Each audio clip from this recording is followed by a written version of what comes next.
কি বলবো দুঃখের কথা, এইখানে হাজার হাজার মানুষ রাস্তার মধ্যে মিছিল নিয়ে আসছে তাদের এমপির জন্য স্লোগান দিতে, এমপি নির্বাচন করবে কে না কে। তো এটার জন্য দেখেন এখানে কত হাজার হাজার গাড়ি দাঁড়ায় আছে। এই যে একটা অ্যাম্বুলেন্স দাঁড়ায় আছে, অ্যাম্বুলেন্সটাও যাইতে পারতেছে না।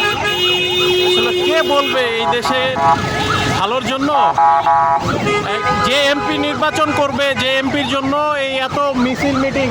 এইখানে এই অ্যাম্বুলেন্সে যদি কোনো রুগী থাকে, সে যদি মারা যায়, বা এই যে হাজার হাজার গাড়ি দাঁড়ায় আছে, এই গাড়িগুলো মানুষের কত কাজের, তারা কিভাবে যাবে দেখেন, পুরো রাস্তাটা বন্ধ করে দিছে। এটা হচ্ছে একদম মাজার রোড থেকে, মানে গাবতলী পর্বত থেকে একদম মাজার রোড পর্যন্ত যাওয়ার একটা ব্যস্ততম রাস্তা। যে এই মিটিংটা করছে তার কি একটু আক্কেল জ্ঞান নাই? সে কোন ধরনের এমপি মন্ত্রীর জন্য এই মানে মানুষগুলোকে জড়ো করছে রাস্তায়? আসলে বিবেকহীন মানুষজন হইলে যা হয় আর কি। সবই আমাদের কপালের দোষ, আমরা এই দেশের মতো দেশে জন্মগ্রহণ করছি ভাই।